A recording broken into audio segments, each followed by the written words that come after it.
اے اہل ایمان، جب میدان جنگ میں کفار سے تمہارا مقابلہ ہو تو ان سے پیٹھ نہ پھیرنا، اور جو شخص جنگ کے روز اس صورت کے سوا کہ لڑائی کے لیے کنارے کنارے چلے، یعنی حکمت عملی سے دشمن کو مارے یا اپنی فوج میں جا ملنا چاہے، ان سے پیٹھ پھیرے گا تو سمجھو کہ وہ اللہ کے غضب میں گرفتار ہو گیا، اور اس کا ٹھکانہ دوزخ ہے، اور وہ بہت ہی بری جگہ ہے۔ تم لوگوں نے ان کفار کو قتل نہیں کیا بلکہ اللہ نے انہیں قتل کیا،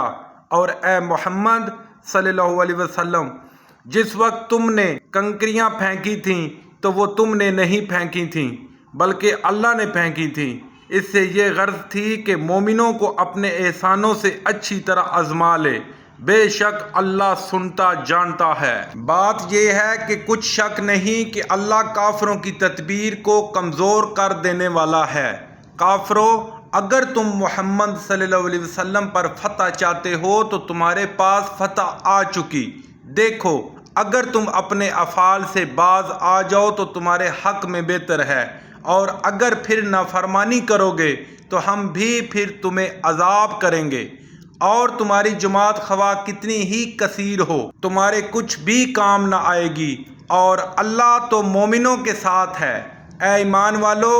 اللہ اور اس کے رسول کے حکم پر چلو اور اس سے روگردانی نہ کرو، اور تم سنتے ہو اور ان لوگوں جیسے نہ ہونا جو کہتے ہیں کہ ہم نے حکم الہی سن لیا مگر حقیقت میں نہیں سنتے۔ کچھ شک نہیں کہ اللہ کے نزدیک تمام جانداروں سے بدتر بہرے گونگے ہیں جو کچھ نہیں سمجھتے، اور اگر اللہ ان میں نیکی کا مادہ دیکھتا تو ان کو سننے کی توفیق بخشتا، اور اگر بغیر صلاحیت ہدایت کے سماعت دیتا تو وہ منہ پھیر کر بھاگ جاتے۔ مومنوں، اللہ اور اس کے رسول صلی اللہ علیہ وسلم کا حکم قبول کرو، جبکہ رسول اللہ تمہیں ایسے کام کے لیے بلاتے ہیں جو تم کو زندگی جاوداں بخشتا ہے، اور جان رکھو کہ اللہ آدمی اور اس کے دل کے درمیان حائل ہو جاتا ہے، اور یہ بھی کہ تم سب اس کے روبرو جمع کیے جاؤ گے، اور اس فتنے سے ڈرو جو خصوصیت کے ساتھ انہی لوگوں پر واقع نہ ہوگا جو تم میں گناہگار ہیں، اور جان رکھو کہ اللہ سخت عذاب دینے والا ہے۔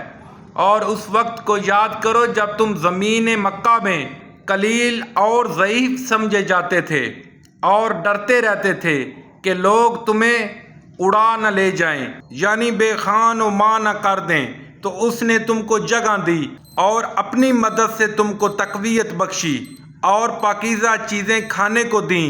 تاکہ اس کا شکر کرو۔ اے ایمان والو، نہ تو اللہ اور رسول صلی اللہ علیہ وسلم کی امانت میں خیانت کرو اور نہ اپنی امانتوں میں خیانت کرو، اور تم ان باتوں کو جانتے ہو، اور جان رکھو کہ تمہارا مال اور اولاد بڑی آزمائش ہے، اور یہ کہ اللہ کے پاس نیکیوں کا بڑا ثواب ہے۔ مومنوں،